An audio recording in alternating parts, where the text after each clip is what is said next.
Welcome to Campfire Wisdom. Grab a seat around the fire and tell us your story.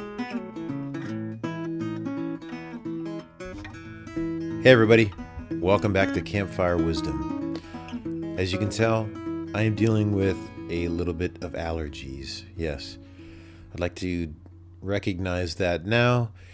I have been dealing with a sickness for some time that has left me, and I felt great. And then, of course, there's a 3-day to 4-day span where I am just loving life, coming out of the clouds. Oh, I'm no longer sick. I feel amazing. It's so nice. It's so good not to have a fever. It's so good not to have a sore throat. And then I'm congested and nasally, and my nose is raw.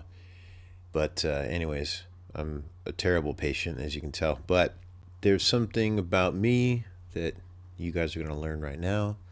Is I am definitely a fan of consistency. Not in all aspects of my life, but as far as creative endeavors, I definitely take that seriously when it comes to like my YouTube channel, 1 Minute History. We are definitely consistent in putting out content. When it comes to me showing up to work on time and not calling off, I'm consistent. So, yeah, in many ways, I'm actually more of a fan of routine than I probably would even realize or admit until I really think about it. I like having a little bit of structure. I think I like the structure because then I like to break free of it. And breaking free of it is more liberating because you have the opposite side, which is the constraints. So you can't have freedom unless you have constraints. So if you have your tasks at hand that you adhere to and you're dedicated to, when you do break free and you fuck off, so to speak, it's definitely more fun because you are actually expressing yourself in that sense. So yeah, anyways, that's what I'm telling myself. We are talking about preparations. And preparations, obviously, there's a lot involved with, stepping outside and doing your outdoor activity, whether it's cold weather camping or summer camping or all that kind of stuff. I'm going to share with you a little bit more about some domestic preparations. So, as many of you know who have been listening, I have we are expecting a baby in August. So we are at that point where we're starting to prepare our house. And I say house, it's our townhome, which is, it's 2-bedroom, 1 bath. It's cozy, it's quaint, it's perfect. But at the same time, there's not a ton of room. So we've got to be really smart about how we do things. So we're in that phase where we're getting rid of things. And getting rid of things is, it's been a little bit of a battle, not a tremendous one, but I'm in the process of getting rid of things that I probably don't need. So I emptied this. We have this one closet where we have our board games and a bunch of camping supplies and stuff like that. So ended up pulling all that stuff out and then came home to find a pile of materials that by the door. And by the door usually is the sign that, hey, this is the stuff we're going to get rid of. And in that pile of stuff was one of the most coveted games of my life and of all time, Axis and Allies. So for those of you who are Axis and Allies fans, and probably those of you who are just gamers who play games in general, you probably all started small, that first little, before you became addicted to video games, they gave you the little hit, and the little hit was like Risk.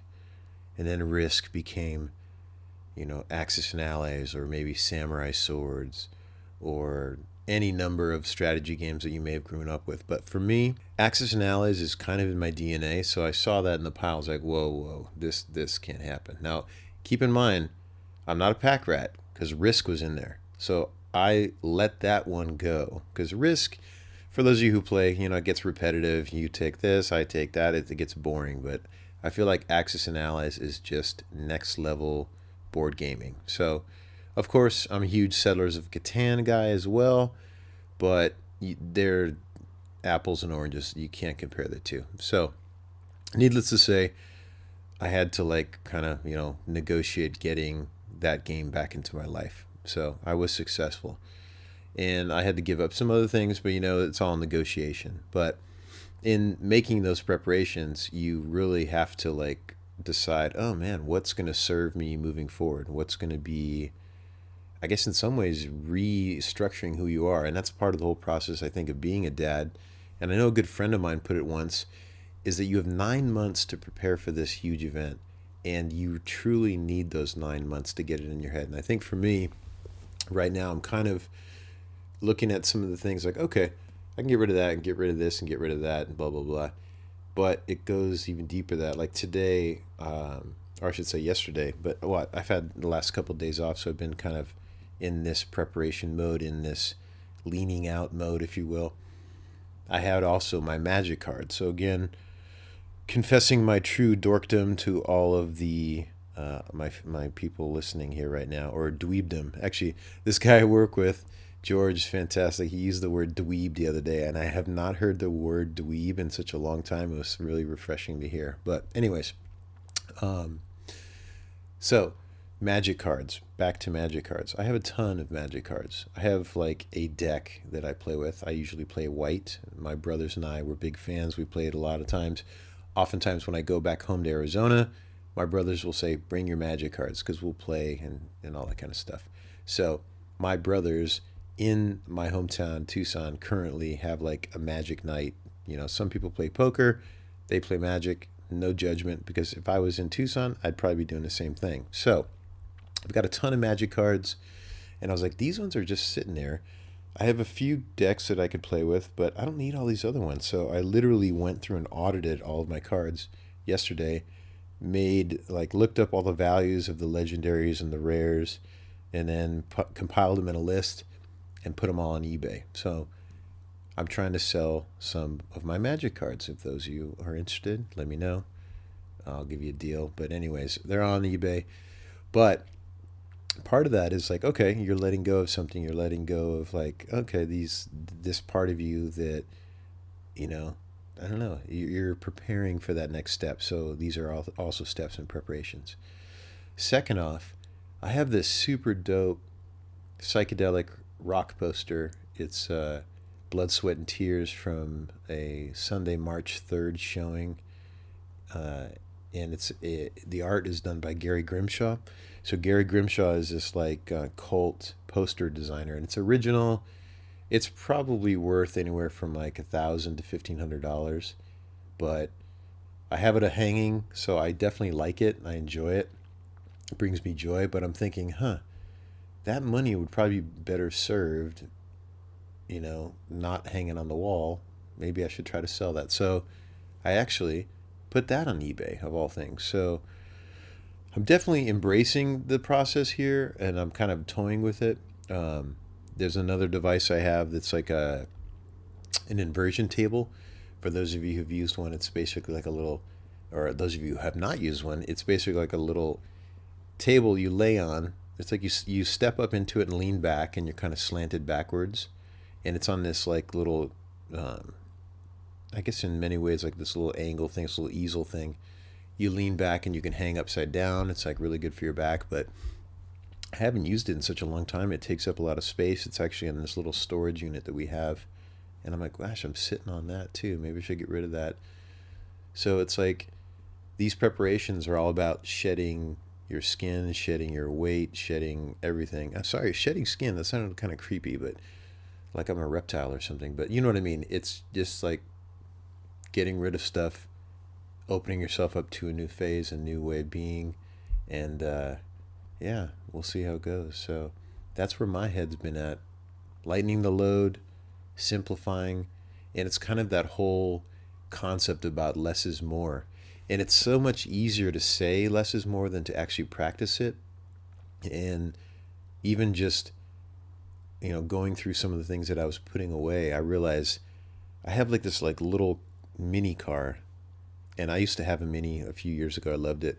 But my mom gave me this little mini car. I'm like, I don't want to throw that away. My mom gave me that. It's small. It doesn't take up a lot of space. I got this Slinky that I got from my niece Alex. gosh, I can't even think. A harmonica, like I mentioned earlier, from my dad.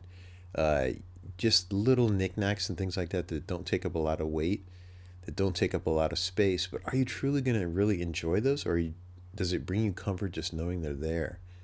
And that's what I was wrestling with. It's like, I will probably not use this harmonica because I'll use the other one I have, which is more, I don't care about. If I break it or lose it, I won't care. So this one's just kind of sitting there. And I was like, that's kind of interesting that I'm tied to it, but I'm not. I don't know. Anyways, I know I'm super overanalyzing everything in this whole entire conversation, but I think the preparation conversation, being here, being conscious, being like in that mode where I'm having to get rid of stuff,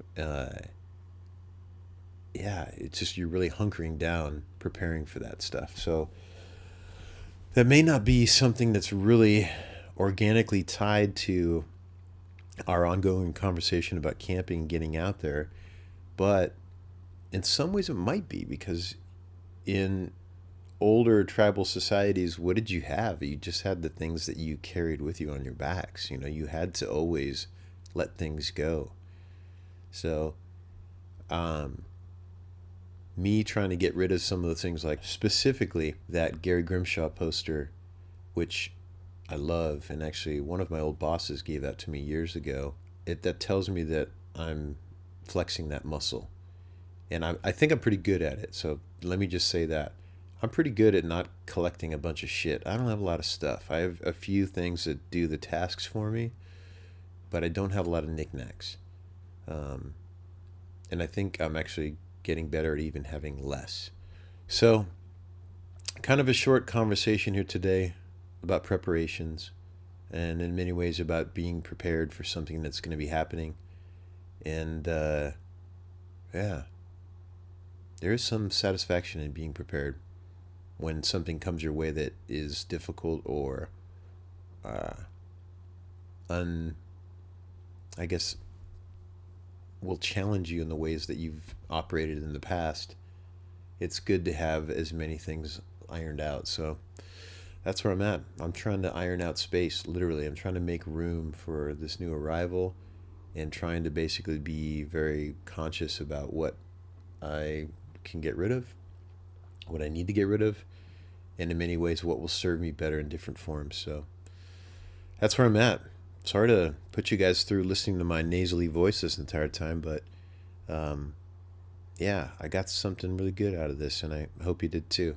Maybe we could all do a lot more with a little bit less. So I think that's a little bit of wisdom that I'm going to take away from this.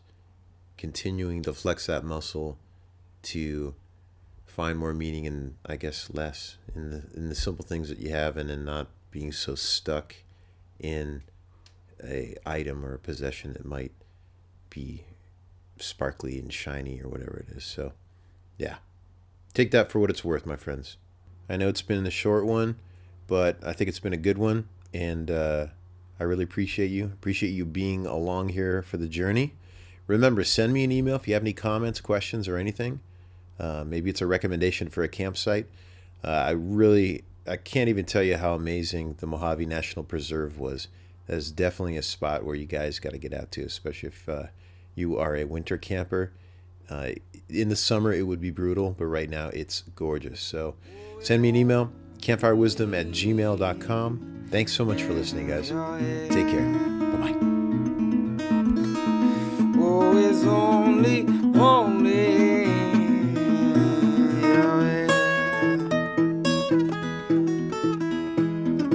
Campfire Wisdom is brought to you from the hills of Rancho, Cucamonga. We'd like to thank the men and women that protect our national parks and forests. You make this journey possible.